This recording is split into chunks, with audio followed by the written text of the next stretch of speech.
Assalamualaikum warahmatullahi wabarakatuh. Saya Farida Hanum Samusir dengan NIM 250401050. Video ini saya ambil untuk memenuhi tugas etika komunikasi Islam. Di video ini saya akan menjabarkan 10 soal beserta jawabannya.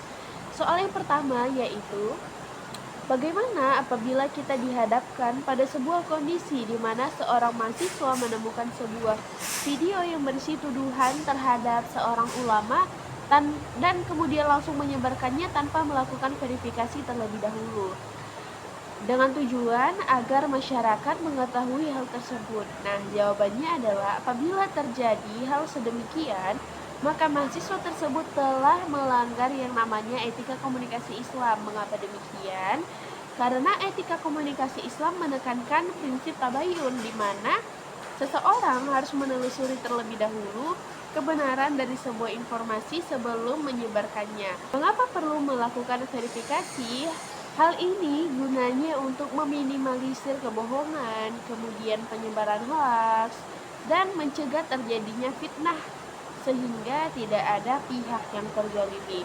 Apalagi dalam etika komunikasi Islam, sebuah informasi yang kita sebarkan itu menjadi pertanggungjawaban kita dan akan dipertanggungjawabkan di hadapan Yang Maha Kuasa. Di soal yang kedua, kita diajak untuk membandingkan bagaimana cara seorang komunikator Islam dengan komunikator Barat yang hanya berorientasi kepada efektivitas dalam menyebarluaskan isu yang sensitif kepada masyarakat. Nah, ada perbedaan yang sangat mencolok di antara keduanya, yaitu model komunikasi Islam dia sangat memperhatikan etika tauhid, kemudian amar ma'ruf nahi munkar, kemudian dia juga berpegang kepada prinsip komunikasi Islam yaitu qaulan baligha, qaulan maisura, qaulan rohimah, dan lain-lain. Sedangkan model komunikasi Barat tadi hanya berorientasi kepada efektivitas, sehingga dia hanya memperhatikan bagaimana berita atau sebuah informasi sampai kepada masyarakat tanpa memperhatikan efek samping dan efek jangka panjangnya. Misalnya contoh, ada kasus korupsi. Nah, dai atau komunikator Islam ketika menyampaikan informasi tentang korupsi ini, dia biasanya dilampiri dengan bukti yang validitasnya kuat berdasarkan sumber kredibel. Kemudian nanti akan diikuti dengan ayat Al-Quran, berisikan nasihat-nasihat, sehingga dia mengarah kepada introspeksi diri, ajakan terhadap bertanggung jawab, kemudian perintah bertaubat. Sedangkan komunikator Barat atau komunikasi bermodelkan Barat yang berorientasi kepada efektivitas hanya akan memperhatikan bagaimana berita itu tadi sampai ke masyarakat secara masif tanpa memperhatikan efek samping atau efek jangka panjangnya. Padahal apabila tidak memperhatikan etika-etika tadi, maka bisa muncul efek samping seperti ujaran kebencian atau konflik sosial, kemudian adanya distrust, atau bahkan penyebaran hoax atau polarisasi. Kemudian di soal yang ketiga, perkembangan media digital menyebabkan setiap orang dapat menjadi produsen informasi. Kita diajak untuk menganalisis apakah karakteristik komunikasi masa modern dia lebih cenderung kepada paradigma komunikasi Barat atau paradigma komunikasi Islam. Nah, jawabannya adalah ini lebih condong terhadap komunikasi Barat. Mengapa demikian? Karena sifat media sosial atau media massa pada hari ini adalah clickbait, kemudian penyebarannya sangat-sangat cepat dan tidak dapat dihentikan ya, tidak dapat dihalangi. Sedangkan untuk komunikasi Islam itu sendiri terdapat banyak sekali syarat-syarat yang harus dipenuhi sebelum penyebarannya. Memperhatikan betapa masifnya media sosial dengan betapa cepatnya penyebaran informasi, maka media sosial hari ini dia akan menjadi lebih condong terhadap komunikasi Barat yang tidak memperhatikan etika-etika demikian dan hanya memperhatikan efektifnya saja. Kemudian di soal yang keempat kita diajak untuk menganalisis kritik yang manakah yang paling relevan untuk menjelaskan fenomena komunikasi digital pada masa ini. Pengkritiknya ada Hamid Maulana, kemudian Zilnawas Asidik dan Jalaluddin. Ketiga pengkritik ini sama-sama mengkritik teori komunikasi barat yang dianggap terlalu berpusat pada aspek teknis penyampaian pesan dan kurang memperhatikan dimensi moral, spiritual, dan nilai-nilai kemanusiaan di dalamnya. Tiga tokoh tersebut berpandangan bahwa komunikasi bukan hanya proses pertukaran informasi, namun juga harus mengandung tanggung jawab etis dan mampu membawa manfaat bagi individu maupun masyarakat. Nah, meskipun memiliki persamaan sedemikian, ketiganya juga memiliki perbedaan dan fokus kritik yang berbeda. Hamid Maulana menilai teori komunikasi barat cenderung bersifat sekuler dan individualistik sehingga mengabaikan yang namanya nilai-nilai agama dan dalam proses komunikasi. Menurutnya seharusnya komunikasi itu berlandaskan ajaran Islam yang menekankan kejujuran, amanah, serta tanggung jawab kepada Allah dan sesama manusia. Sementara itu, Zilnawas lebih menyorot bahwa perlu ada pembangun teori komunikasi yang sesuai dengan budaya dan nilai-nilai masyarakat muslim. Ia melihat dan berpendapat bahwa teori barat itu tidak selalu dapat diterapkan secara utuh karena lahir dari latar belakang sosial dan budaya yang berbeda. Oleh sebab itu, teori komunikasi ini perlu disesuaikan dengan konteks lokal agar lebih relevan. Sedangkan di sisi lain, Jalaluddin berpendapat bahwa komunikasi dalam Islam bertujuan membentuk akhlak yang baik dan menciptakan hubungan sosial yang harmonis.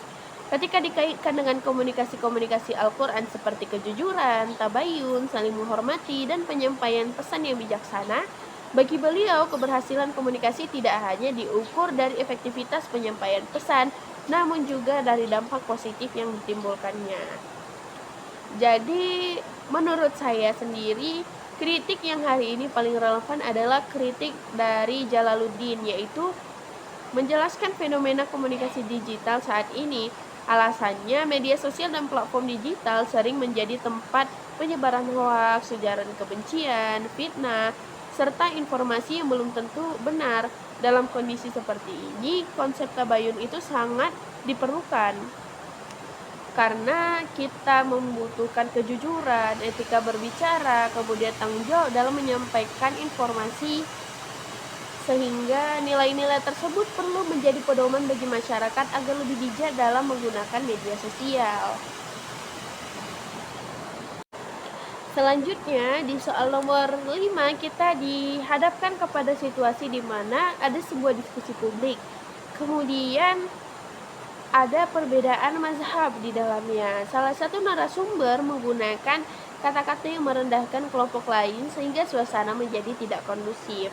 Kita disuruh menganalisis pelanggaran etika komunikasi Islam yang terjadi dalam diskusi tersebut berdasarkan A. Etika dialog, B. Adab musyawarah, C. Toleransi dalam ikhtilaf, kemudian keteladanan Rasulullah SAW dalam komunikasi. Berdasarkan etika dialog, ini sangat melanggar yang namanya dialog harus dilakukan dengan cara yang baik atau bil hikmah wal mau'izatul hasanah, di mana kita seharusnya menggunakan bahasa yang santun dan tidak menghina apalagi merendahkan orang lain. Penggunaan kata-kata yang kasar dapat menimbulkan permusuhan serta menghilangkan tujuan diskusi, di mana tujuan diskusi itu tentulah mencapai kemaslahatan. Kemudian ada musyawarah. Musyawarah dalam Islam itu kan bertujuan untuk mencapai yang namanya kemaslahatan bersama melalui sikap saling menghormati dan menghargai pendapat orang lain. Nah, ketika kita menggunakan kalimat yang kasar atau merendahkan, maka kita telah mengabaikan adab musyawarah, yaitu untuk mencapai yang namanya kemaslahatan umat. Kemudian, apabila memperhatikan toleransi dalam ikhtilaf, maka kita telah melanggar di mana letak toleransi tersebut. Di dalam Islam, perbedaan mazhab merupakan sesuatu yang telah lama dikenal, sehingga para ulama mengajarkan bahwa perbedaan tidak dapat menjadi alasan untuk saling mencela atau menganggap kelompok kita lebih tinggi daripada kelompok yang lain. Kemudian, berdasarkan keteladanan Rasulullah dalam komunikasi, Rasulullah SAW selalu berkomunikasi dengan cara yang lemah lembut, sabar, dan menghormati lawan bicaranya. Al-Quran itu juga menyebutkan Jadilhum bil ahsan, maka debatlah mereka dengan baik. Sehingga hal ini menekankan bahwa ketika ada perbedaan pendapat misalnya atau perbedaan mazhab, maka untuk melakukan perbandingan atau untuk mencari kebenaran, kita harus mendebat dengan cara yang baik pula. Kemudian di soal nomor 6 dikatakan, sebagian sarjana muslim mengkritik bahwa teori komunikasi barat terlalu berorientasi terhadap efektivitas penyampaian pesan dan pengabaian dimensi spiritual. Evaluasi pendapat tersebut, apakah kritik tersebut masih relevan terhadap perkembangan teori komunikasi modern? Berikan argumentasinya berdasarkan literatur ilmiah.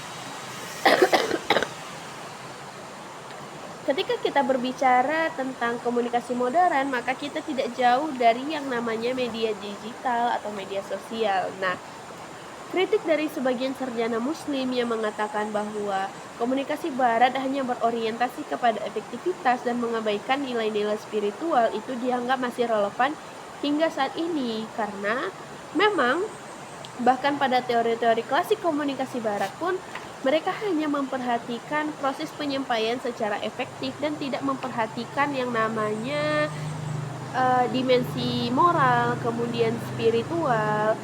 Sedangkan dalam perspektif Islam, komunikasi itu bukan hanya sekedar menyampaikan informasi, namun juga sebagai sarana untuk mengajak kepada kebaikan atau sarana dakwah. Kemudian juga menegakkan kejujuran, menjaga akhlak, kemudian membangun silaturahmi yang diridhoi oleh Allah, sehingga aspek spiritual itu menjadi bagian yang sangat penting dalam proses komunikasi. Nilai-nilai seperti itulah yang menjadi perekat, kemudian hal itulah yang membuat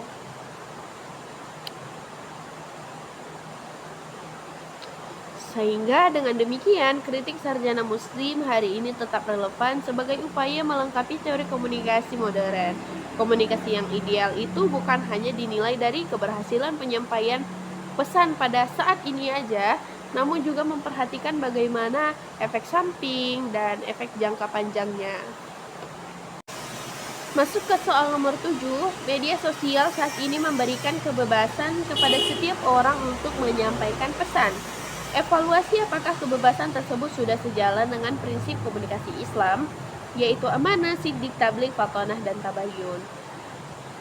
Nah, berdasarkan amanah, sebenarnya media sosial itu dia hanya bersifat sarana. Bagaimana komunikasi terjadi di dalamnya itu tergantung kepada komunikator dan komunikannya. Sehingga kita komunikatorlah yang harus menjaga ruang komunikasi di media digital atau media sosial. Nah, untuk aspek amanah misalnya, seorang komunikator dia harus berani untuk mempertanggungjawabkan segala hal yang ia komunikasikan, yang ia sebarkan. Dengan demikian, ia akan memenuhi yang namanya amanah. Kemudian ada siddiq atau jujur. Seorang komunikator dia seharusnya menjaga yang namanya kejujuran. Apabila ia menyebarkan informasi, hal itu tidak boleh berdasarkan asumsi, namun harus berdasarkan bukti yang valid dan kuat. Kemudian ada lagi yang namanya tabligh. Tabligh itu adalah komunikasi di tabligh adalah konsep tabligh mengajarkan bahwa komunikasi harus dilakukan dengan cara yang baik dan santun dengan tujuan menyampaikan kebenaran. Sehingga media sosial itu dapat menjadi sarana kritik dan lain-lain. Dia selama masih menggunakan bahasa yang sopan, kemudian tidak menghina dan tidak menjatuhkan orang lain. Kemudian di sini ada juga yang disebut dengan konsep fatonah atau cerdas. Konsep fatonah itu menuntut pengguna media sosial atau komunikator untuk memiliki kebijaksanaan dalam berpikir sebelum berbicara atau mengunggah sesuatu. Jangan sampai kita mengucapkan atau mengatakan sesuatu yang tidak sesuai dengan pengetahuan kita, yang di luar dari kemampuan kita. Kemudian prinsip tabayun. Nah, tabayun ini sangat penting di era sekarang karena Di media sosial, satu klik itu bisa menyebabkan 1000 kebaikan atau 1000 keburukan apabila ada kesalahan. Tabayun ini sebelum mempercayai atau membagikan sebuah informasi, kita wajib melakukan tabayun atau verifikasi terlebih dahulu. Jadi kita cari dulu kebenarannya. Dengan demikian, apabila kita sampai kepada mendapatkan klarifikasi, oh ini benar, oh ini salah, barulah kita memiliki kebolehan dalam menyebarkan. Hal ini dapat mengurangi terjadinya fitnah dan dapat mengurangi adanya penyebaran hoaks. Jadi ini untuk meminimalisir. Islam sangat memperhatikan konsep tabayun ini, teman-teman.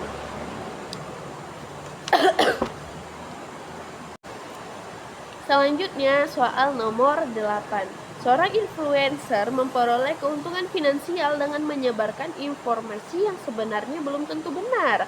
Evaluasi tindakan tersebut berdasarkan aliran etika komunikasi Islam, tanggung jawab sosial komunikasi, kemudian pertanggungjawaban komunikasi di hadapan Allah, dan konsep amanah. Tindakan influencer tersebut bertentangan dengan prinsip etika komunikasi Islam.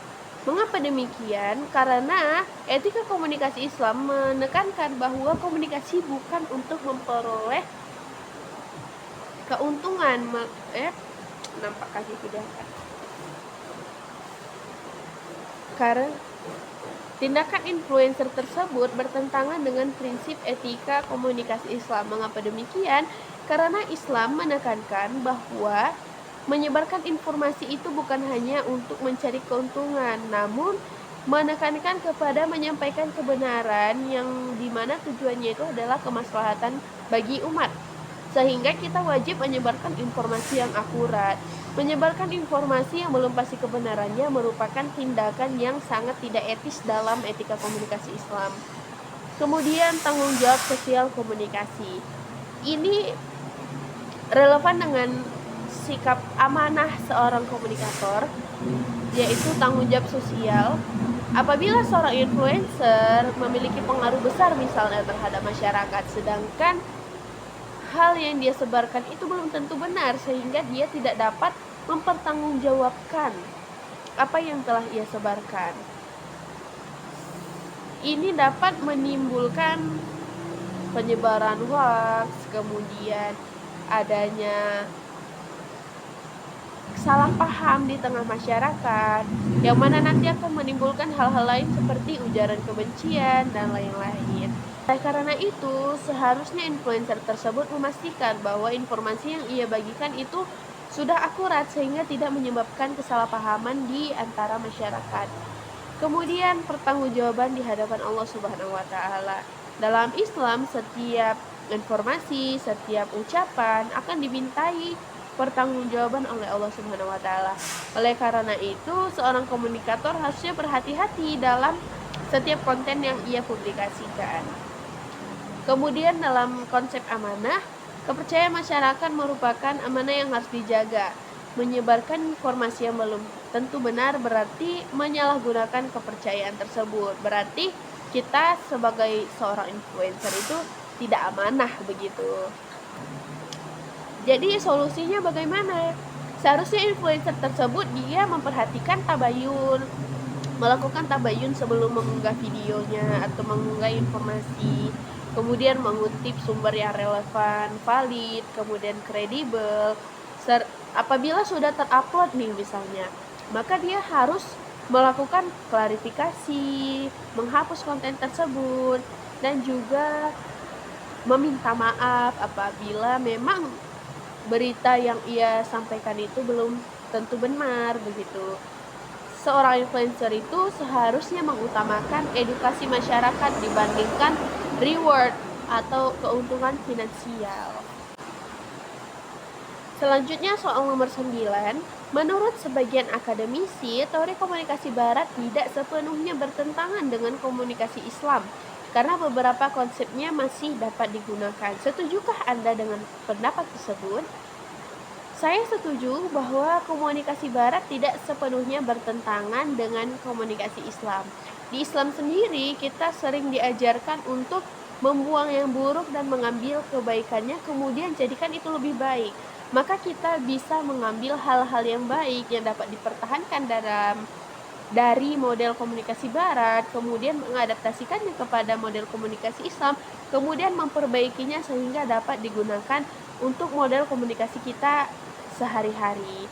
Di sisi lain, selama konsep-konsep tersebut masih relevan dan dapat dimanfaatkan dan tidak bertentangan dengan nilai-nilai Islam, kita dapat mempertahankan dan menggunakannya.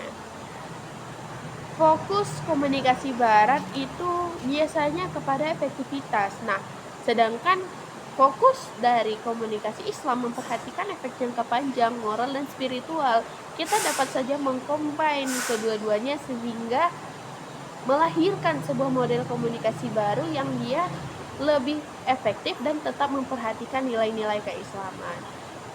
Kritik sarjana Muslim terhadap teori komunikasi barat adalah bahwa sebagian besar teori tersebut lahir dari pandangan sekuler dan kurang memperhatikan dimensi ketuhanan, akhlak, tanggung jawab kepada Allah Subhanahu wa taala. Nah, sedangkan dalam komunikasi Islam, keberhasilan komunikasi itu tidak hanya diukur dari tercapainya tujuan komunikasi, namun dari juga apakah komunikasi tersebut dijalankan secara jujur, adil, dan membawa kemaslahatan. Nah, berarti kita sudah tahu di mana letak lebih dan kurangnya dari setiap model komunikasi. Maka kita tinggal mengambil yang mana baik dari dua model komunikasi tersebut, melahirkan sebuah model komunikasi baru yang dia tetap relevan terhadap kedua hal tersebut.